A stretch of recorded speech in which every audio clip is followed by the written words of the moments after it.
बिस्मिल्लाहिर्रहमानिर्रहीम। अस्सलाम वालेकुम। CHM 531 लास्ट टाइम हमने डिस्कस किया था separation of group 2 cations and after the complete identification of group 2 cations you have to move towards group 3 and as I told you earlier that the reagents of group 3 is ammonium hydroxide and ammonium chloride, but in second group you added H2S, so you have to remove this H2S, otherwise what will happen? As you know that the reagents of group 4 are ammonium chloride, ammonium hydroxide and H2S gas. So if H2S gas is already present from group 2 and you add without the removing of H2S, you directly add if ammonium chloride and ammonium hydroxide, then group 4 will appear rather than group 3. Group 3 and group 4 both sulfides are appeared rather than group 3 hydroxides. Okay, so you have to remove the H2S gas. आपको H2S gas लाजमी तौर पे remove करनी है group 3 के cations की तरफ जाने से पहले, रिएजेंट्स ऐड करने से पहले। अदरवाइज क्या होगा कि ग्रुप 4 के सल्फाइड्स अपेयर हो जाएंगे और ग्रुप 3 के भी जो कैटाइंस हैं वो भी सल्फाइड की फॉर्म में सामने आएंगे हाइड्रोक्साइड्स के बजाय। ठीक है, तो इस वजह से हमने क्या करना होता है, हमने जो है वो H2S गैस रिमूव करनी होती है।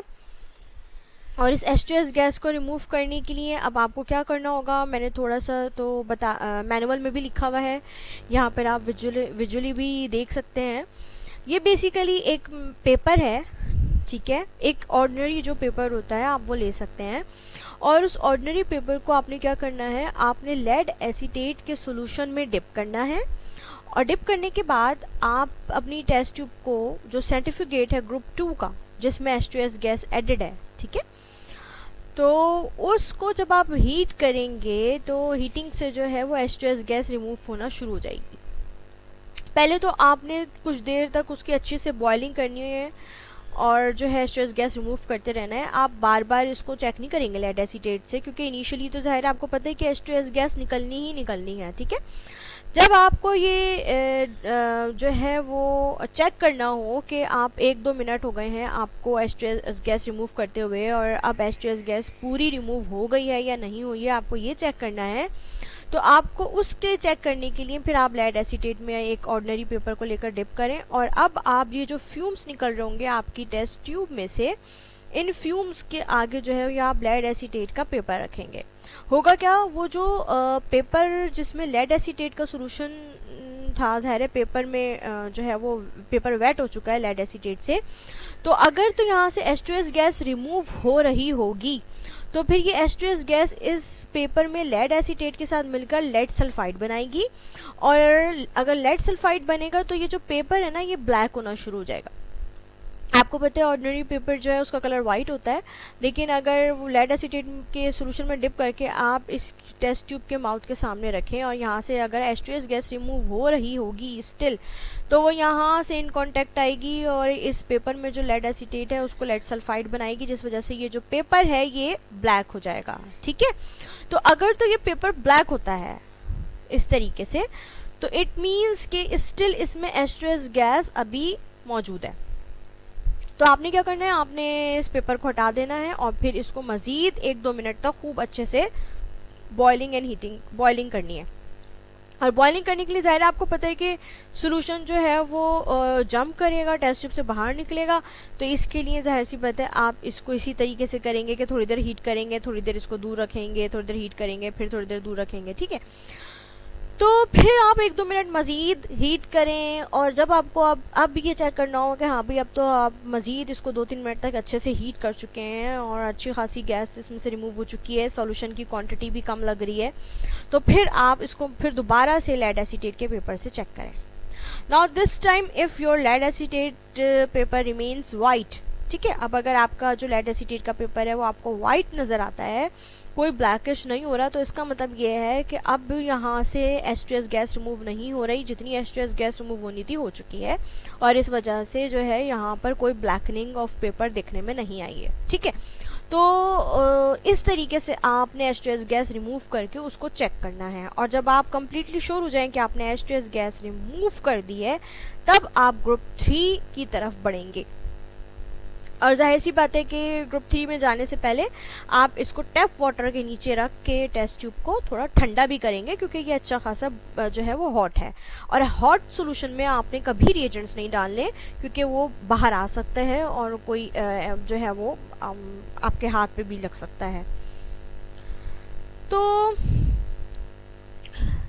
थर्ड ग्रुप की तरफ आते हैं, और जो थर्ड ग्रुप के केटाइंस हैं जिनको हम स्टडी करने जा रहे हैं, उनमें एल्युमिनियम +3 है, मैग्नीज +2 है, फेरिक +3 है, क्रोमियम +3 है। ठीक है, ये 4 कैटाइंस हैं, जिनमें से जो मैग्नीज +2 कैटाइन है ये आपको ग्रुप 4 में भी कभी कभी ग्रुप 4 में as a sulphide precipitate out होता है, और कभी कभी इसकी केस भी एज हाइड्रोक्साइड ही अचीव हो जाती है, और ये ग्रुप 3 में ही एज हाइड्रोक्साइड प्रेसिपिटेट आउट हो जाता है। ठीक है, तो इस वजह से इस मैग्नीज को हम ग्रुप 3 में भी रखते हैं और ग्रुप 4 में भी रखते हैं। तो अगर ये ग्रुप 3 में आ जाएगा तो ग्रुप 4 में नहीं आएगा, और अगर ग्रुप 3 में नहीं आया तो ग्रुप 4 में लाजमी तौर पे आ जाता है। ठीक है, तो एंड ऑब्वियसली ये जो प्रेसिपिटेट्स आपको नज़र आ रहे हैं ये मैग्नीज के ही प्रेसिपिटेट्स हैं, और इसका आप कलर अच्छे से देख सकते हैं, क्योंकि अक्सर आप लोग ये सवाल करते हैं कि ये बफ़ कलर के प्रेसिपिटेट्स कैसे होते हैं। तो दैट्स वाई मैंने जो है ये बफ़ कलर के प्रेसिपिटेट्स जो हैं इनको जो है वो बहुत ज़्यादा डीप में दिखाने की कोशिश की आप लोगों को। ठीक है, नाउ क्या करना है, आपने ये चीज़ इधर लिखी हुई है, जो काम आप करके आ गए होंगे। सर्टिफिकेट ऑफ सेकंड ग्रुप आपने लिया था, उसको विगरसली हीट किया था H2S रिमूव करने के लिए, उसको फिर चेक भी किया था कि H2S गैस रिमूव हो गई है या नहीं, फिर आपने उसको टैप वाटर के नीचे रख के ठंडा किया। ये सब करने के बाद अब आप इसमें अमोनियम क्लोराइड सॉलिड डालेंगे, एटलीस्ट 1 स्पैचुला। इसको हम थोड़ा सा जो है वो एक्सेस में डालते हैं अमोनियम क्लोराइड सॉलिड को, शेक करके डिज़ोल्व करते हैं जितना होता है। ठीक है, और उसके बाद फिर हम ऐड करते हैं अमोनियम हाइड्रोक्साइड।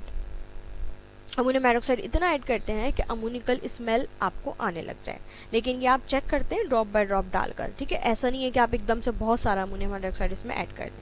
ठीक है, तो अगर ग्रुप 3 प्रेजेंट होगा तो आपको 4 किस्म की सिचुएशंस नज़र आएंगी जो कि एक दूसरे से बहुत मुख्तलिफ हैं, कि या तो आपको रेडिश ब्राउन प्रेसिपिटेट्स नज़र आएंगे जो कि फेरिक के होंगे, या तो आपको बफ़ कलर के प्रेसिपिटेट्स नज़र आएंगे जो कि मैग्नीज के होंगे, या आपको ग्रेइश ग्रीन कलर के प्रेसिपिटेट्स नज़र आएंगे जो कि क्रोमियम +3 के होंगे, या फिर आपको जिलेटिनस वाइट कलर के प्रेसिपिटेट नज़र आएंगे जो कि एल्युमिनियम +3 के होंगे। ठीक है, तो आपको इनमें से चारों में से कोई भी प्रेसिपिटेट नज़र आता है तो ज़ाहिर है आपने क्या करना है, आपने सेंट्रीफ्यूज करना है, फिर रेजिड्यू को अलग कर देना है, और उस रेजिड्यू से फिर आपने फर्दर एनालाइज करना है कि आपके पास जिस कलर के प्रेसिपिटेट होंगे ज़ाहिर है आपने उसी आयन को एनालाइज करना है, और जो सेंट्रीफ्यूगेट है उसको आपने नेक्स्ट ग्रुप के लिए सेव करके रख लेना है, और नेक्स्ट ग्रुप यहाँ पर कौन सा है, यानी कि ग्रुप 4 के लिए आपने इसको सेव कर लेना है। ठीक है,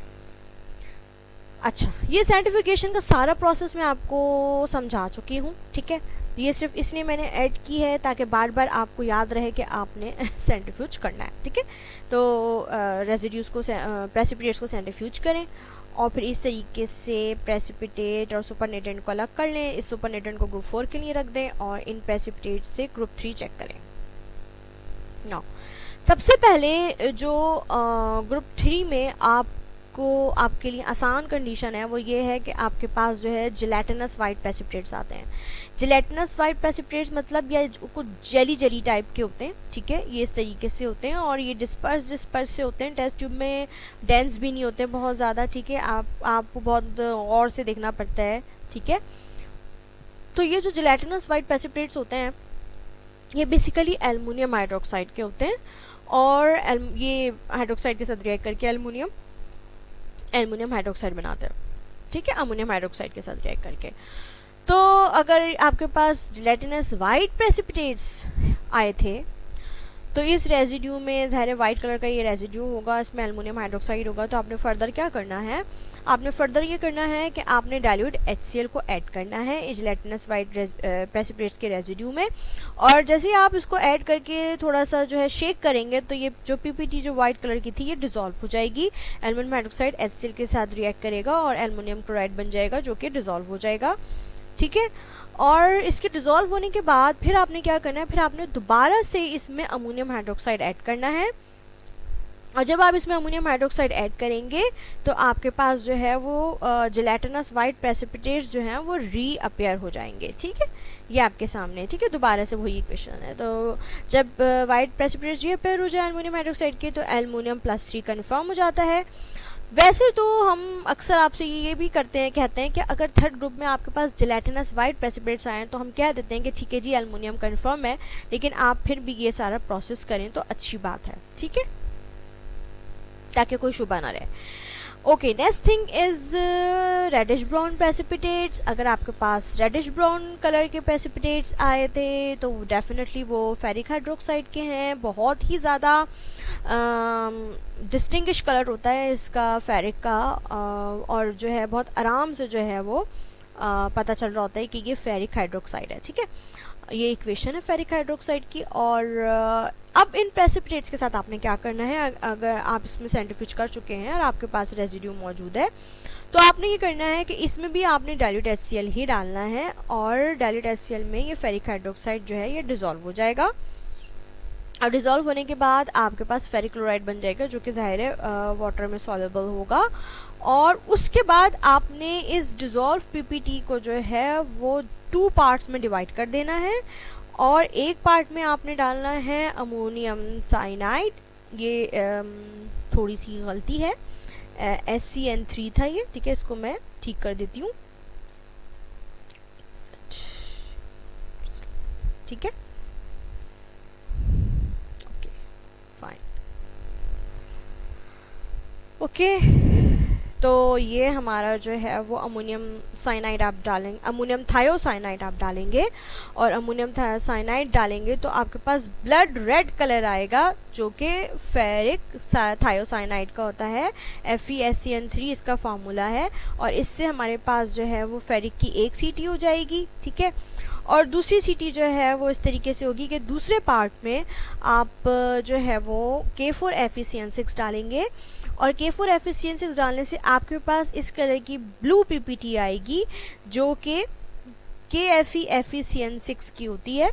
ठीक है, और इस तरीके से आपके पास फेरिक जो है दोनों सीटी आप हमें दिखाएंगे और इस तरीके से फेरिक कंफर्म हो जाएगा। और फेरिक के ये टेस्ट बहुत अच्छे आते हैं और किसी भी किस्म का डाउट नहीं होता फेरिक की कंफर्मेशन के ऊपर। इसके बाद हम बात कर लेते हैं बफ प्रेसिपिटेट्स की। बफ प्रेसिपिटेट्स अगर आपके पास आते हैं तो वो मैग्नीज हाइड्रोक्साइड्स के हैं। ये देखें, ये 2 सिचुएशंस हो सकती हैं, या तो ये इस तरीके का जो है कलर होगा जो कि ऑफ वाइट टाइप का होता है। ठीक है, डर्टी ऑफ वाइट सा होता है, या फिर इस तरीके से पिंकिश कलर भी होता है। ठीक है, ये दोनों कलर पॉसिबल हैं। ठीक है, और ये फार्मूला अगर आप देखें तो मैग्नीज हाइड्रोक्साइड बेसिकली जो मैग्नीज 2 का हाइड्रोक्साइड होता है वो ऑक्सीजन के साथ रिएक्ट कर जाता है जो एयर में मौजूद होती है। और आपके पास जो बफ प्रेसिपिटेट्स आ रहे होते हैं, जो आपको नज़र आ रहे होते हैं, ये बेसिकली MnO2 के होते हैं। ठीक है, यानी मैग्नीज ऑक्साइड के बेसिकली ये प्रेसिपिटेट्स होते हैं जिनके कलर इस तरीके के होते हैं। तो अगर आपके पास ये रेजिड्यू होगा तो इसमें इसके साथ भी आपने बहुत आराम से जो है इसको भी आपने HCl डाइल्यूट में डिज़ोल्व कर लेना है। ठीक है, PPT डिज़ोल्व हो जाएगी और जो ये इसकी इक्वेशन आपके सामने है, मैग्नीज जो है वो रिलीज़ हो जाएगा और ज़ाहिर क्लोराइड के साथ जो है वो मैग्नीज क्लोराइड बन के सोल्यूशन में मौजूद होगा। और फिर आपने क्या करना है, फिर आपने उसके अंदर PbO2 सॉलिड रखा होता है, एक बहुत ही कम जस्ट 1 और 2 क्रिस्टल्स इसके आपने डालने हैं, बिल्कुल पिंच आपने इसमें डालनी है ब्लड ऑक्साइड की।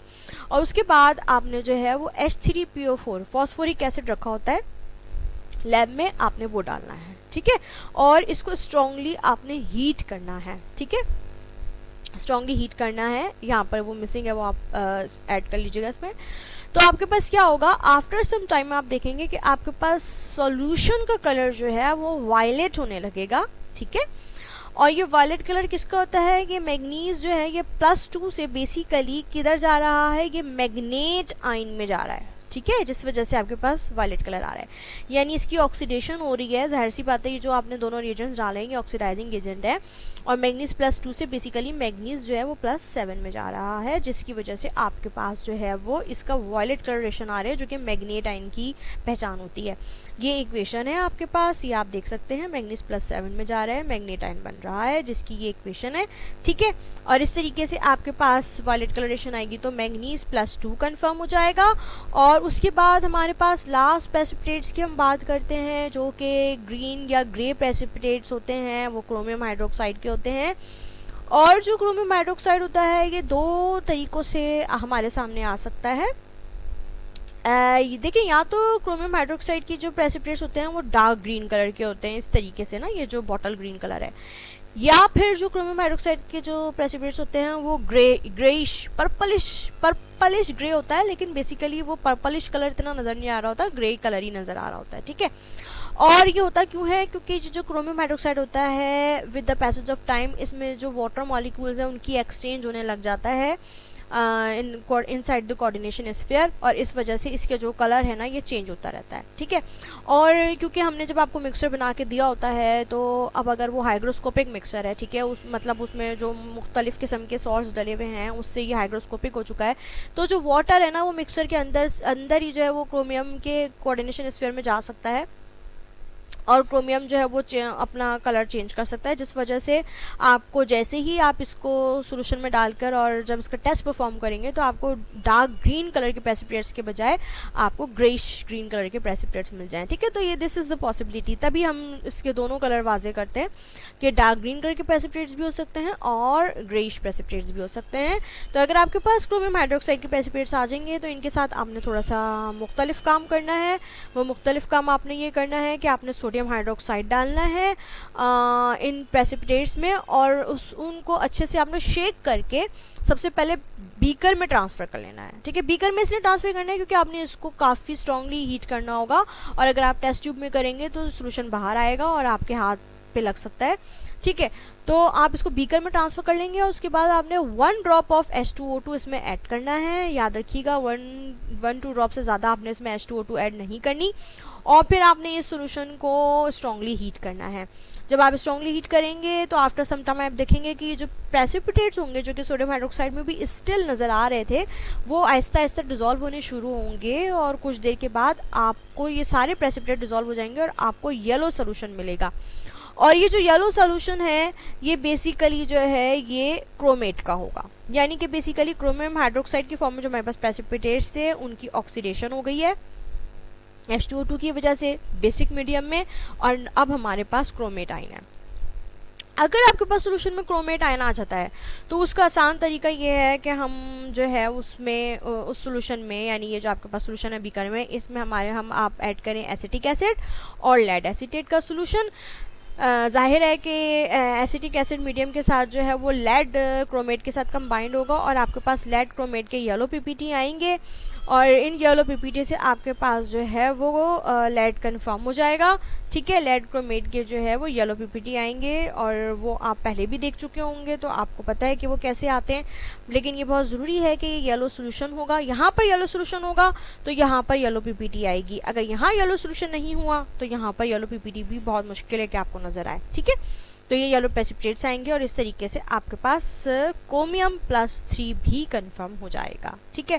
तो this is all about our analysis of group 3 cations, और यहाँ पर फिर मेरा पार्ट ख़त्म हो जाता है, और अब नेक्स्ट पार्ट आपका जो है वो डॉक्टर साहब लेंगे।